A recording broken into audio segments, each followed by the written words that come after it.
वही स्टेज है इसमें।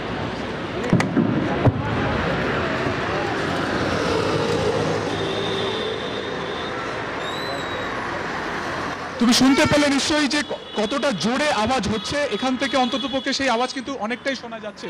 যেটা তোমাকে বলছিলাম প্রথমেই, হয়তো এখানে যারা ছিল আমরাও ভেবেছিলাম যে আতশবাজি দেখানোর চেষ্টা করব ওপরে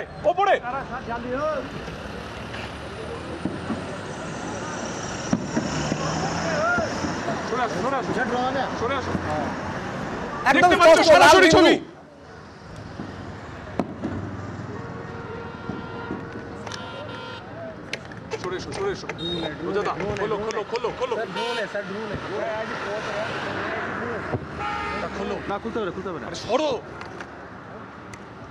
সুব্রজিৎ, সরাসরি সেই ছবি কিন্তু আমরা এতক্ষণে দেখতে পেলাম। বেশ কিছু লাল পয়েন্ট একেবারে ডাল লেকের উপর থেকে গেল।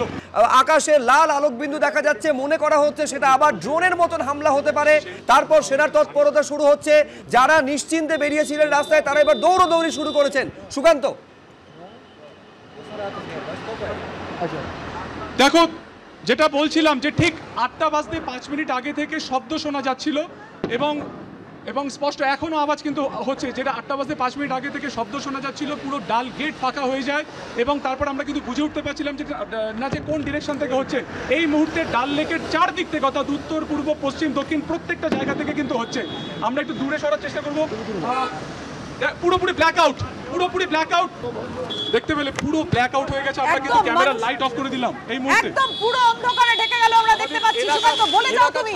মানুষজন দৌড়াদৌড়ি শুরু করে দিয়েছে আতঙ্কে। তুমি দেখতে পেলে পুরোপুরি ব্ল্যাক আউট করে দেওয়া হয়েছে, কোনো আলো নেই। কিছুক্ষণ আগে 5টি আলোক বিন্দু আমরা দেখতে পেলাম।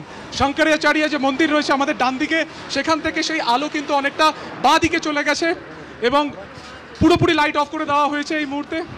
শুধুমাত্র রাস্তাতে যেটুকু লাইট দেখা যাচ্ছে সেটা শুধুমাত্র গাড়ির, এবং চারদিকে কিন্তু এই মুহূর্তে একেবারে তৎপরতা। প্রত্যেকে চলে যাচ্ছেন, পালিয়ে যাচ্ছেন, যত দ্রুত সম্ভব এলাকা ছাড়ার চেষ্টা করছেন। আচমকা 8টা বাজতে 5 মিনিট আগে কিন্তু এই সিজফায়ার ভায়োলেশন হলো এবং তারপর আমরা দেখলাম যে ওমর আব্দুল্লাহ মুখ্যমন্ত্রী তিনি টুইট করলেন এবং তারপর আমরা দেখতে পেলাম একেবারে দৃশ্যত যে 5টি আলোক বিন্দু সেটা কিন্তু এক ডিরেকশন থেকে আরেক ডিরেকশনে চলে গেল, একেবারে পূর্বের দিকে চলে গেল এবং গোটা এলাকা প্রথমে শিকারার লাইট অফ হলো, তারপর হাউস বোটের লাইট হলো, তারপরে কিন্তু অফ হলো। যেটা আমরা দেখলাম ডাল গেটের পুরোপুরি যে এরিয়া তা কিন্তু লাইট অফ করা হলো। ঠিক 5টার পর থেকে যুদ্ধবিরতি, সংঘর্ষ বিরতির যে বার্তা ছিল, তারপরেই আমরা যেটা দেখলাম যে এখানের যারা পুলিশ ছিলেন তারা বললেন যে গতকালকে সন্ধ্যা 7টায় ব্ল্যাক আউট হয়েছিল, আজকে এখনো পর্যন্ত তাদের কাছে নির্দেশিকা নেই এবং যেহেতু নির্দেশিকা নেই তারা কিন্তু অনেকটা একেবারে খুশি ছিলেন যে আগের অবস্থা ফিরছে।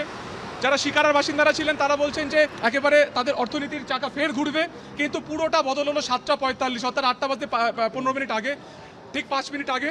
এবং তারপরে আমরা চারিদিক থেকে ডিরেকশনে শব্দ শুনছিলাম, বুঝতে পারছিলাম না যে এটা কিসের শব্দ, কারণ আতশবাজি হতে পারে। সংঘর্ষ বিরতির পরে মানুষজন খুশি ছিলেন, কিন্তু আতশবাজির ক্ষেত্রে যে আলো আমরা দেখতে পাই, আলোর যে রোশনাই দেখতে পাই সেটা কিন্তু ছিল না। এবং পরিষ্কার আমরা যেটা পরিষ্কার লাইভে দেখালাম, শঙ্করাচার্য মন্দিরের যে ডিরেকশন সেখান থেকে একেবারে লেফট দিকে সেই আলো গেল। ড্রোন যে ধরনের ছবি, তুমি আমাদের সঙ্গে থাকো।